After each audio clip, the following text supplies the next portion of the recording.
Bali reopening in 2022. When will Bali, Indonesia finally be reopened after COVID-19? Hey, this is Tom from Wage Freedom, coming to you right at the beginning of 2022. It's the 3rd of January. You know, I had a little story that happened to me the other day that I'd like to share.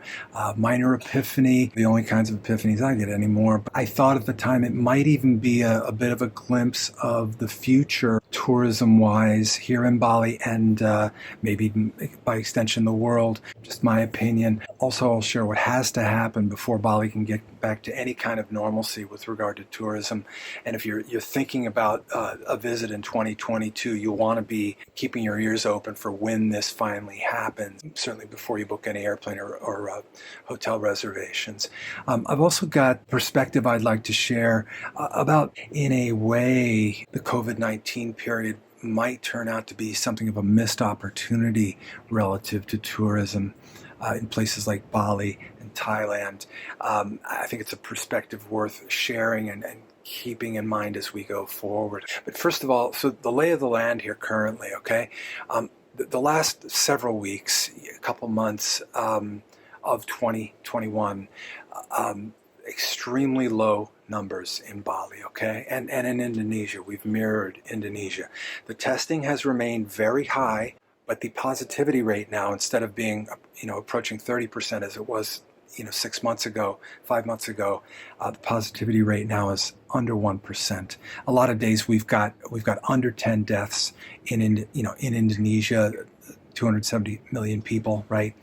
In Bali, most days it seems like we're around 5 new cases a day, maybe 1 death. I think the 7-day average is less than 1, but we're usually under 10 new cases a day. So it's almost currently at the moment nothing to speak of, okay? Thankfully. Obviously, sitting here right now on the 3rd of January, we don't know, if Omicron is going to hit us, or if it does, how hard it's going to hit us. I will say that over the 10 days or so before New Year's, steps were taken to tamp down the festivities. There's been a lot of domestic tourism here in Bali the last several months. There's been a push here, to publicize, Bali as a tourist destination, and I have to say that has really worked. It's visible on the streets. A lot of folks from Jakarta, Surabaya, coming even for the weekend leading up to the end of the year. It got to be quite a crescendo of activity. The streets were packed. It wasn't what it is normally. It wasn't, which is completely over the top, where not only do you have a ton of domestic tourism, but you've got seemingly the whole world comes to Bali for, Christmas and especially New Year's. But, it was, normally you'd be sort of complaining about the traffic and everything, but it almost seemed like, any signs of normalcy at all, as far as I'm concerned, are rather encouraging. And so I was almost like, hey, traffic, it was almost good to see, in my opinion. So I've been going to restaurants for a few months now, because the, numbers have been so low. For some context, for whatever it's worth, during the COVID period, we didn't go out to restaurants for over a year. We were quite locked down, and we just decided early on to err on the side of being careful. We had no regrets having done so. But I always wondered, what would happen when, and who knew how long it would be, but what would happen when the numbers, really started to go down, in the world and in Bali, in Indonesia, how difficult would it be to make the psychological switch back to sort of a normal outlook, on life, and feel free enough to do things like innocuous things like go to restaurants or see friends or whatever it might be. And the argument was made from the beginning that, travel will never be what it was in the up to 2019 pre-COVID. I just never believed that. Maybe it's my own personal bias, but we've been traveling, forever as humans, short distances, long distances, and we've had pandemics way worse than this as well. And eventually we did get back to moving around as people, and I just never thought it was going to be something that put lasting change on our culture. The question still was, well, what's it going to take for somebody like me who was pretty careful and created a whole new set of habits and everything, is it going to take years? Even if the numbers do get really low, So I was out with my a good friend the other day. We just having lunch, and this was up in Patinikit. It's basically in the middle of Seminyak, which is like, one of the main sort of tourist places, but there's a lot of expats as well. One of the busier places in sort of the large beach area, in Bali. And this particular place is probably one of the busiest places you'll find now at the moment. Well run and everything. The food's quite good. And, it was that thing out front. There was a little bit of a line. You had to have your mask to get in. Then naturally you could shed the mask once you were in, which I don't get, but whatever. We go in and it's aircon. There's no open windows, and it's quite packed with locals and expats and everything. And I sat there, and even, it was by far the busiest indoor situation I'd been in almost 2 years here, right? And I'm like, okay, 5 new cases in Bali yesterday and a couple hundred in Indonesia. Objectively, we should be okay in here. So I'm just gonna, am I gonna have a panic attack or something? And hey, look, okay, I didn't. It was me and my buddy just shooting the breeze, just like normal times. And the couple times it popped into my mind, like, how are we doing safety-wise?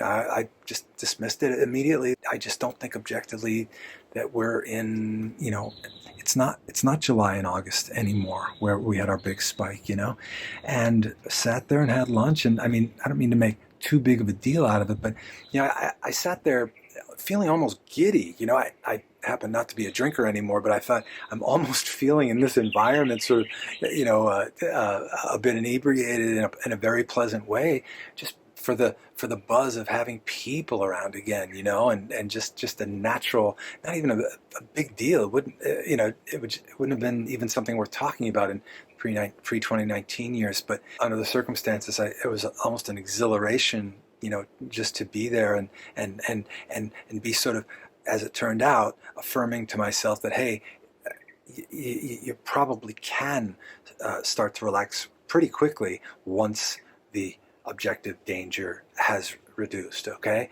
I don't know how fast that happens for anyone else. I'm just sharing one guy's opinion, but it was also clearly the opinion of everybody else in that restaurant. The way I took it again is that it was an indication that, maybe on a personal level and collectively as well, maybe snapping back to some psychological semblance of normalcy won't be that difficult when we can get the numbers down. And I say that knowing that we could be looking at a Omicron wave, but I think the day will come when it is over, and I think that we'll snap back. And I'd bet any amount of money that, normal, good and bad, it's not all good, obviously.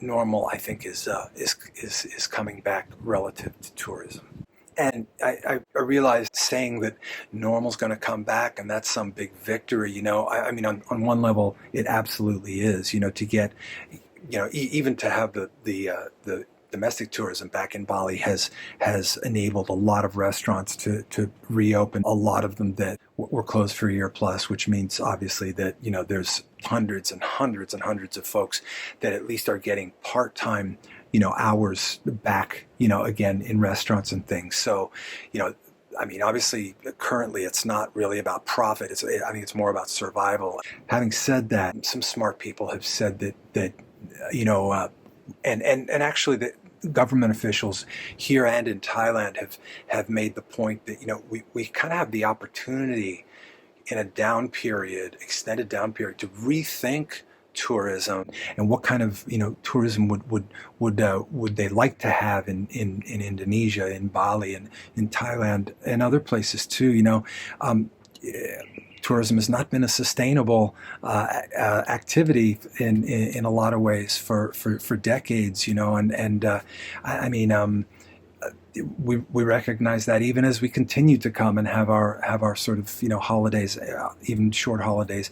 I don't think anybody would think that per se that's a bad thing, but to maybe it's a question of emphasis to, to lean into a little more sustainability in terms of the overall picture of tourism. Now, I'm afraid that what's actually going to happen is the forces of commerce are going to sort of overwhelm the voices of reason that have been advocating for more sustainability in tourism. But we'll see. Many millions of people come just to Bali every year. There are ways to encourage a greater portion of those to maybe, I don't know, maybe go further afield than, just Kuta and the tourist areas. Go and go explore. Maybe to appreciate more the authentic side of Bali, which very much still exists on this island, as you know, if you've been here, even as a short-term tourist. And yeah, the one thing that's got to happen, if you're thinking about coming in 2022, keep your ear to the ground until the visa on arrival, the VOA, is reissued, okay? You just can't get the really short-term tourism in any real numbers going, okay? You can actually come now on this business visa, B211. It's approved for tourist activities, completely legit, no problem. But they make you jump through a few more hoops, and you're unlikely to do that if you were going to come for a week or even two, okay? It's more of a longer-term visa, a little like the social visa, right? But, the visa on arrival, I mean, you've got folks coming from, Singapore for 2 or 3 days, or, Perth or wherever in Australia for a week or even less, yeah? Yeah, until that VOA is issued again, the short-term foreign tourism is going to be, severely hobbled. You can be sure that they would love to start reissuing it again ASAP, no doubt that that's the case. But as has been the case now, I think they're letting the data sort of make the decisions. So yeah, right now I think they're just hoping that there's no sort of and after the holiday season, we don't have a spike like we did in July, August. But yeah, anyway, look for that VOA being reissued, because when it is, it'll probably be surprising how quickly tourism starts to come again, in my opinion. If you have any questions about what's going on, in Bali, whether it's for a short-term trip or you're interested in staying longer and maybe becoming an expat, I've had a base here since 2005. Happy to answer any questions. Leave them in the comments below the YouTube video. I do answer them all myself. I very much appreciate it if you got any value out of this video, to go ahead and give me a thumbs up again below the video. Go ahead and subscribe and hit the button. You'll be notified when I make new videos. I haven't been, not much has changed for me in 2021, even 2020, and I made, I think, only a couple videos in 2021, 2, 3. I expect to be making more as change actually, comes hopefully in 2022. So thank you very much for watching. This is Tom from Wage Freedom, and wherever you are in the world, have a good and healthy 2022. Thanks a lot.